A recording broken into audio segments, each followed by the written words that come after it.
Look, a week ago, Tariq, we were talking about how all the sports were restarting. This was a time to get an evaluation on it. I think by and large didn't go very well. This wasn't a great week, was it? No, no, terrible from all of the COVID-related incidences that took place.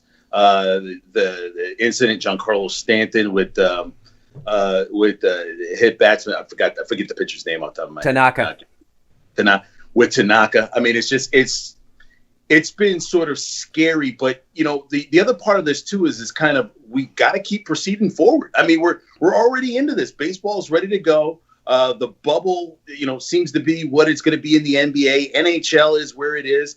Let's play this. Let's play the hand we're dealt, and then we'll see where it goes. If we get an overt number of players getting COVID, it'll be done. If we get players getting injured, games will go on. But we got to play the hand that's dealt, and then you have college football and the NFL sitting back just waiting to see how this is going to play out. Yeah, you mentioned the word. Okay, use the word overt. To you, have you got an idea as to what you think an overt number is?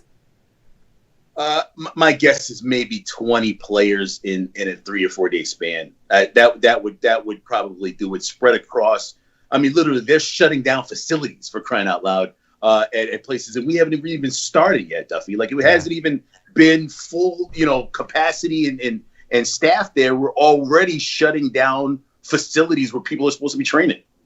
Well, that's just it. I mean, look, I want to be optimistic. I want sports to come back, but based on everything we've seen, I don't think it's possible. I admire them for trying. I admire them giving their best, but you even now have players. The president of the NFL Players Union, the player representative, came out and said the NFL is not following the guidelines that it set for itself happening right now. You have an entire MLS team that is bowing out of this tournament that they've come back from. Look, I mean, you look at what's at stake. You look at these guys that are willing to sacrifice money to not go back and play. I mean, there are guys putting tens, $20 million back into the pot because they don't want to risk their health or whatever, leave their family for this thing. The more it happens moving forward, the closer we get. I don't think it's possible to pull off the NBA, Major League Baseball, and the NHL. And right now, especially after what Stephon Diggs said the other day, I don't know if the NFL's a guarantee either. Tell us what did Diggs say?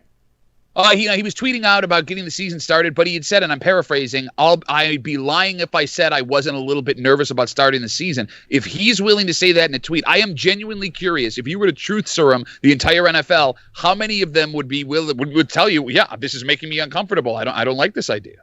Yeah, so we got another piece of bad news this week is the Ryder Cup and the President's Cup golf events have both been kicked back a year, and I think these things get played in September. So if organized golf doesn't think that they've got a chance to play an event like that far out, you're right in the heart of the football season. You're going to be playing, all these sports plan to be playing in September, and here's golf saying we don't think it's possible. Tariq, that's not great news.